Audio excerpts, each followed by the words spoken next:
Прекрасен поглед на Скопје, се наоѓаме на лице место од просториите на јавното предпријатие Водовод и канализација, како што кажа и сама, заедно сме со директорот Златко Перински, кој што ќе ни одговори на една од темите која што ја спомена и ти во ова интро, како речи и самата, нели, за овој разговор кој што следува. Значи, во 10 минути ќе се обидеме да кажеме што се најновите работи кои што треба да ги знаеме, врзани токму за јавното предпријатие Водовод и канализација, иако спомена ти, нели, за создавање на екоенергија, но ја започнувам со она што се случуваше вчера.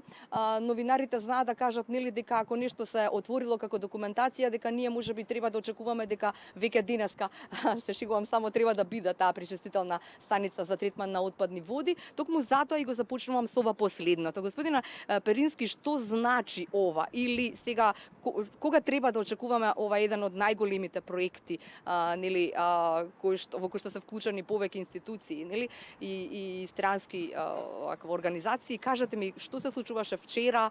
Нешто слушнавме, нешто прочитавме, ајде од прва рака. Најнапред, добро утро, добро дојдовте во нашето предпријатие.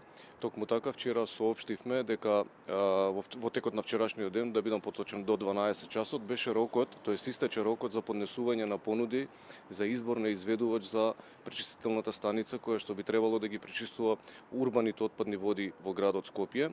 Навистина еден полезен објект не само за градот Скопје, туку за цела Република Македонија, затоа што по завршувањето на овој проект би требало да имаме на територија на Република Македонија повеќе од 90% пречистени води, што е еден од предусловите за отпочнување преговори со Европската Унија.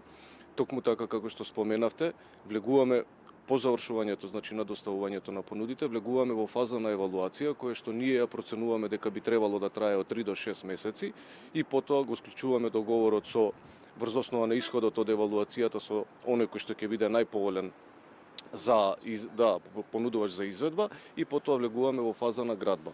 Планираниот временски период за градба некаде го проектираме на 36 месеци, пошто ќе влеземе во 24 месечен период на трајал период, значи на тестирање, пуштање во употреба и така натака. Значи некаде од прилика за 5 години по избор на изведувач би требало да имаме веќе пречистителна станица на териториите на градот Скопје, која што ќе работи со полна пареја. Така. Тоа значи дека ќе имаме чист Вардар? Да, тоа е интенцијата уствари.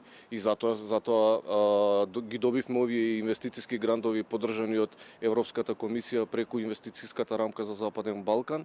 Дополнително сме поддржани и од Европската банка за обнова и развој и Европската инвестициона банка преку 2 кредитни линии, така да и они го гледаат целисходноста и полезноста од овој проект кој што го имплементираме. Така е, добро. Имаме многу време, 5 години се пред нас, но секако се надевам дека се ќе биде онака како што се надевате и вие, нели, дека за 5 години ќе можеме да зборуваме за нешто кое што ќе не однесе или приоритет ние за да не однесе во Европската Унија. Сега за една втора тема за која што многу често еве и во канцеларија, нели, на тие утрински состаноци зборувавме, дали ние сите како граѓани може да создаваме енергија? Како, што направивте вие? Што направи Водовод и канализација? Фотоволтаици се споменати, што е чекорот? Така, на минатата седница на Советот на град Скопје донесовме едногласна одлука, тој Советот на град Скопје изгласа едногласно измена на статутот на предпријатието, каде што ни се даде можност да произведуваме во идниот период електрична енергија од обновливи извори. Се разбира, поттикнати сме на овој чекор затоа што навистина периодот што следи енергетската криза драстично влијае на расходната страна на ова предпријатие и мораме да делуваме во таа насока за да ги превенираме овие расходи кои што се навистина значителни. Во таа насока, согласно одлуката која што ја добивме од градот Скопје, ќе влеземе во имплементација на сето ова и во периодот кој што следи ќе го најдеме најдобриот начин преку кој што можеме да ги поставиме овие фотоволтаици. Дополнително има и уште неколку алтернативни извори кои што можеме да ги имплементираме во нашето предпријатие, така да ќе го избереме најдобриот модел кој што е прилагодлив, нели, нормално за условите на работењето на Водовод и канализација Скопје, и во таа насока ќе делуваме во периодот што следи. Што ве разбрав, тоа се однесува на јавното предпријатие, а не на граѓаните. На јавното предпријатие, да. Јавното предпријатие би сакало да користи електрична енергија во идниот период од обновливи извори, првенствено за да ги намали трошоците кои што во моментот ги плаќа за електрична енергија и дополнително како општествено одговорно предпријатие, нели нормално да се фокусира кон обновливи извори на производство на електрична енергија. Да ги расчистивме дилемите.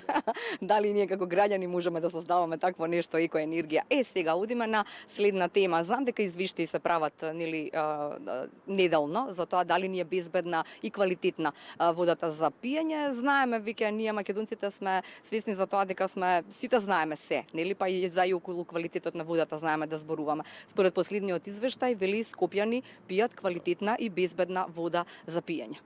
Токму така и тоа одговорно го тврдиме. Ние на дневна основа ја пратиме водата која што ја дистрибуираме во нашата мрежа на преку 50 локации на дневна основа, како што споменав, земаме примероци за да бидеме сигурни дека она што го тврдиме преку медиумите навистина е така и така е. Значи, јас тврдам и стојам позади тоа дека Скопјани пијат многу квалитетна вода и согласно релевантни институции имаме втора по квалитет вода во Европа, веднаш по Виена. Значи, на дневна основа го мериме квалитетот на водата, дополнително се мери на 220 и 440 метри длабочина со пиезометри жеденскиот масив, така да постојано се прати мониторингот на водата, постојано се мониторира квалитетот на водата и навистина одговорно тврдиме дека имаме квалитетна вода. Но би сакал да упатам еден апел во иднина, согласно климатските промени кои што нели нашата држава ја засегаат, би требало сите ние како граѓани на градот Скопје малку повеќе свесно и совесно и рационално да ја користиме водата, затоа што навистина имаме еден благодет кој што многу земји и многу градови во светот го немаат.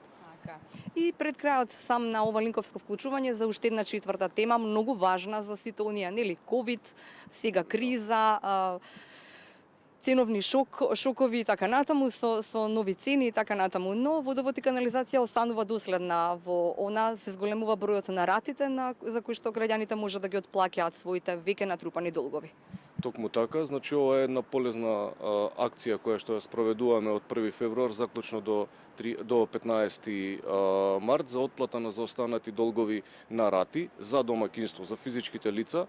Им нудиме можност да склучат договори за отплата на заостанат долг на 48 рати, а за стопанството на 24 рати. Навистина и ние како предпријатие имаме потешкоти во финансиското покривање на нашите обврски, затоа што материјалите кои што ги вградуваме при одржување на мрежата во градот Скопје се пораснати некаде од 30 до 70%. Дополнително очекуваме ценовни шокови при набавката на електрична енергија во годината и во годините што следат. Така да во оваа насока ги повикувам и граѓаните и компаниите на територија на градот Скопје како наши корисници, доколку имаат заостанат долг, слободно да повелат во рамки на нашето предпријатие да склучат договор за отплата на рати. Навистина и нам ќе ни олеснат да ги сервисираме нашите обврски побрзо и поефикасно, а и они самите ќе се растеретат од обврската на заостанатиот долг кој што го имаат према нас. Господине Перински, јас навистина ви благодарам и за убавиот поглед на лице место одовде од јавното предпријатие Водовод и канализација и секако тука сме секогаш да кажеме некои убави, па и помалку убави работи. Она со крадењето на шахти, што ви се случува со водовод? Сега за сега имаме стабилна ситуација и ние бевме прилично изненадени. Значи кон крајот на 2021 навистина имаше еден така да кажам период кој што не би требало да е секојдневен. Предпоставувам дека мала група на луѓе кои што девијантно се однесуваат ги засегаат сите граѓани кои што циркулираат низ градот Скопје. За илустрација можам да напоменам скоро 5 милиони денари потрошени за замена на шахти и сливници за 2021, тотално непродуктивни потрошени средства, наместо да се фокусираме кон реконструкција и санација на дефекти и овозможување на подобро и поквалитетна мрежа, ние санираме нешто што е веќе направено. Навистина жалосно, се надеваме дека нема да се повторуваат вакви девијантни појави. Така, да се надеваме и еве упатуваме, нели? Уште една корисна вест, значи внимавајте и како да кажам, ако видите некој од крадците, тука сме ние како Телма, тука е јавното предпријатие Водовод и канализација, се во интерес на нас граѓаните, нели ние сме оние кои што ќе го плаќаме сето она што ни се случува во градот Скопје, врзано за за водовод и канализација.